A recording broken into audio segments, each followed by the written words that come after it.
Tiber's Prison Feathers. Kiki, just how does it feel to be an SEC champ? And what makes this team different than the other SEC championship teams you've been a part of? I mean, it feels great. It's just really fun out there playing with these group of girls. We have a lot of fun together, playing, so that makes it 100 times better, So it just feels great.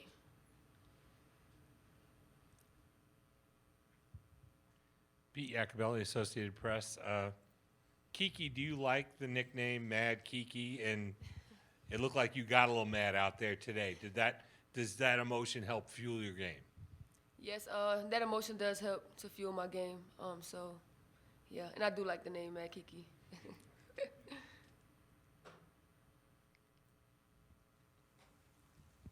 Bria Felician, High Post Hoops. This is for you, Kiki. How do you think you and Ty's leadership styles and personalities complement each other?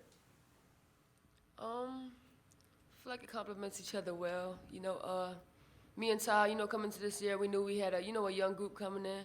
So just to try to lead them and be there for them and stuff like that on the court. And that's what we've been doing. Bree, you talked before the season about winning championships. I know this is not the ultimate one, but how does it feel to be an SEC champion, and how did it meet your expectations? I think for a freshman, I really didn't know what to expect. So just to be able to, see the outcome of like all the hard work we put in with each other, it's just crazy and it's surreal. What were you feeling in that first quarter? I think you had 4 points and 6 rebounds in the first 5 minutes. I think we all individually, we knew like our roles, what we had to do. So when I went out there, I know I had to lock in on defense and lock in on rebounds.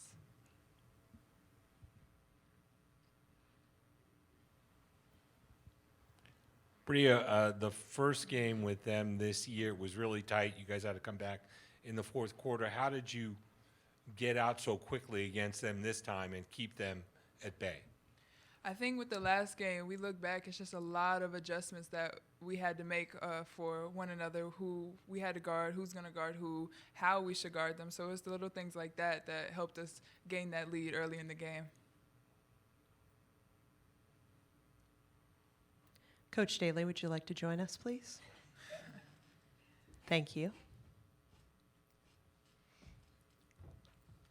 Welcome. Do we have any more questions for Bree and Kiki?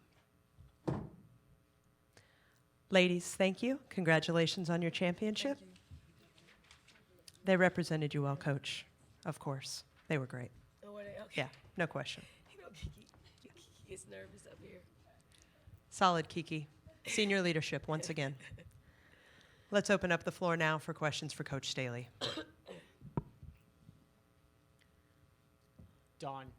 Dawn, you said the other day that, down front, that you only like big hardware. How does this hardware meet your expectations, and how in place is this team to win another one maybe in a couple of weeks? I mean, I'm happy for our players. I mean, they've worked hard. I'm happy for our fans who worked equally as hard. Coming into this building all weekend long, spending their hard-earned money, and I hope it's worth it. I hope, whatever they had to dish out was worth it with the excitement they brought in the building, and they allowed us to, to win this championship. And I'm always proud to represent this conference in this way because of the great coaches that are in it, the great players. I mean, we're talented. I mean, our league is talented, and we'll be talented, for the near future. But when you win this league, when you win this tournament, it puts you in a position of competing on a broader scale, and that's competing for a national championship. So that's what we'll try to do in the next phase of our season. Coach, we have some water for you if you'd like. You're welcome. Donna, you've credited this team's chemistry all year long and how together they are. How do you keep this kind of dominant performance, this kind of attitude through the next 12 days before you start the big tournament? I mean, rest. Rest is important. It's hard to stay on like we've had to be over the past couple of months. We mixed in just days off. We took a couple at the earlier in the week that put us in a position to just have enough stamina along with our depth So we'll take a few days off of this spring break so they'll enjoy themselves. We'll reconvene at the end of the week and we'll take it from there. But this team has really been focused when it was time to focus, and they also are focused, unfocused from a basketball standpoint when it's time to be unfocused. There will be unfocused for the next few days, and rightfully so. They need to decompress a little bit. And is there any doubt in your mind that you are the #1 overall seed for the NCAA tournament? There wasn't a doubt. Win, lose, or draw this tournament, there wasn't a doubt. I don't think anybody has the resume that we have. But this is the way you take that out of the question. I don't know what scenarios they could come up with. I mean, there's none that will fit the profile that we had, and all the things the committee deemed necessary for a team to be a #1 seed and a #1 overall seed. I think we check off all the boxes. Dawn, a common statement throughout the season from opposing coaches was that this is your best team in your time at South Carolina. What do you think would lead opposing coaches to say that, and what are some of the best characteristics about this team that stand out above the 11 others? I mean, it's a good team. I mean, it's a good chemistry team, good team that competes on both sides of the ball. It's a team that doesn't like losing, doesn't like losing. I'm not talking games or plays, inches. If you create an advantage, they want to fight to, gain that advantage back. I mean, I think we're good on both sides of the ball. The things that I said this yesterday, things we aren't good at, we make up for it. With what we're able to do on both sides of the basketball. But overall, I mean, we got great leaders, we got great followers, we got great talent, and they seem to just gel all season long. Dawn, what has been able to be the difference with this team since being able to arrive on campus early on in the year? How have they been able to grow to get to this point? I mean, I'm not going to say they came in egoless, because the ego is the thing that keeps them motivated and wanting to be the best. They just came in with a want to win, and they don't care how that looks for them. They don't care. I mean, Aaliyah Boston, come on. I mean, we got her the ball 3-4 times tonight. No complaints. She just kept gobbling up rebounds, outletting it, blocking shots, running the floor. I mean, it is that. I thought our leaders, I thought Kiki had a great tournament. Just incredible focus on her part. And I was happy, because, we can go back a few months when she said, this isn't the place she wants to be. This place doesn't make her happy. And I did make sure I got to her after the game. And I just said, Kiki, and I know you didn't envision this a few months ago. She said I didn't, but now I'm a believer. So, and that's, sometimes kids are, they don't operate on faith. They operate on the tangible thing that's in front of them. And it's our job to paint that picture of what it should look like. Her commitment to herself, this team, allow her to, to be the MVP of this tournament. And that's huge.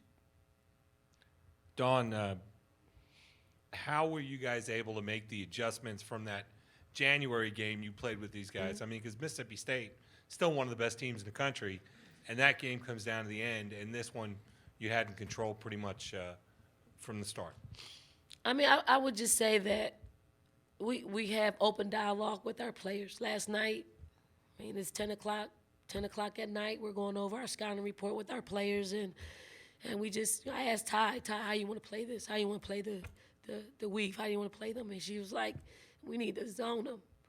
And it's Coach Fred's scout, and he talked about zoning them before they got in the room, and I'm just like, you hear it once, you're like, you hear it twice from a player, then you just kind of formulating. And although we didn't play a whole lot of zone, we created zone concepts within our man, and that was what got us got them under control, because they weren't having their way with dribble drives down the lane. So our commitment to that. It's that type of team where we had very little practice, and we just talked about things, and they can see it. And when you have a team like that can visualize it and see it without having to have 100 reps and a lot of prep time.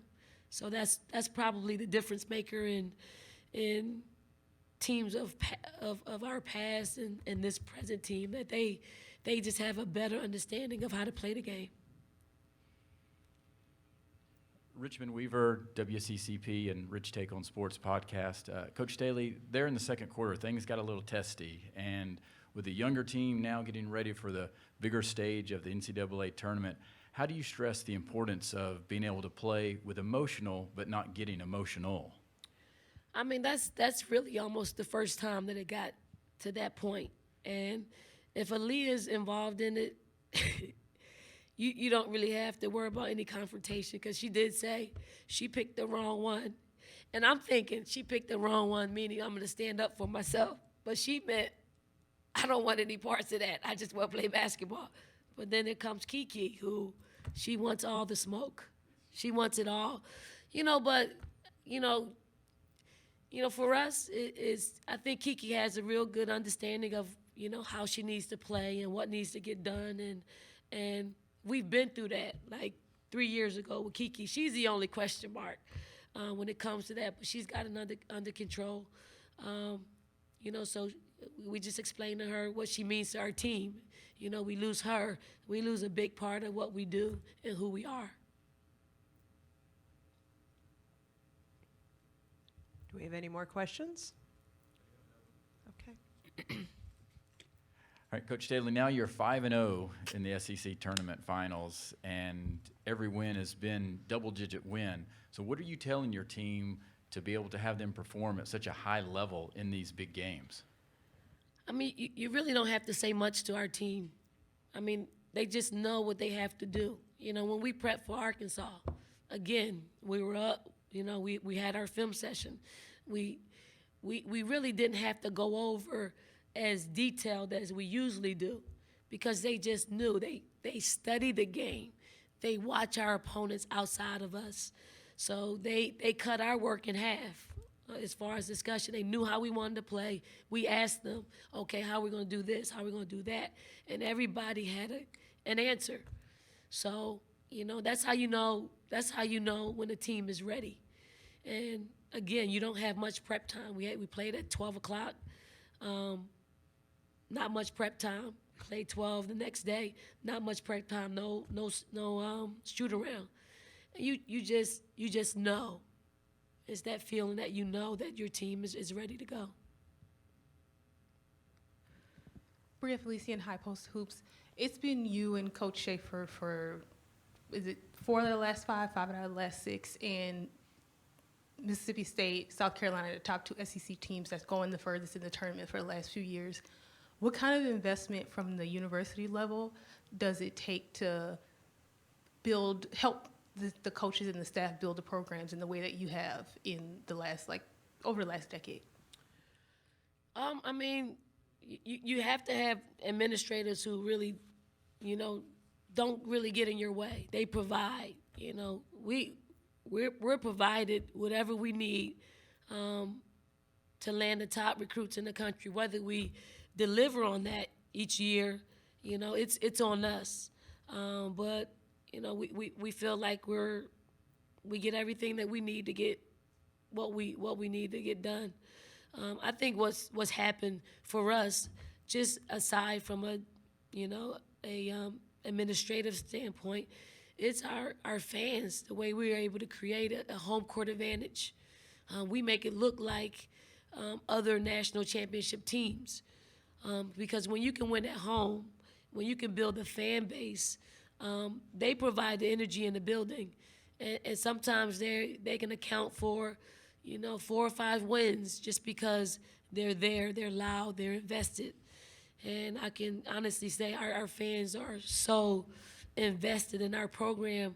You see them. I mean, look. I mean, I'm sitting on the bench and I just look up in front of me and I kind of look behind me all the way up to the rafters. I mean, there are people sitting there those aren't my ideal seats if I go to an arena. And I don't even know if I would go sit up top. But our fans, came into this building and, cheered from the very top. And that's what you have to create. They came on the road. They gave up a weekend in March. The weather's breaking. That's what you need, people who really are.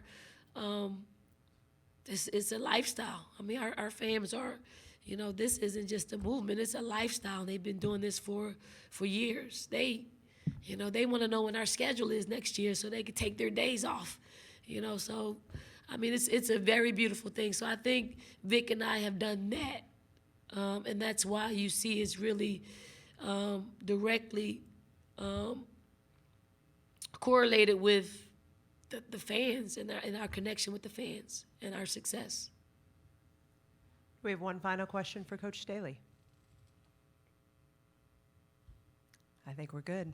This concludes South Carolina's press conference. Congratulations, Coach. I will see you in Columbia for the first and second.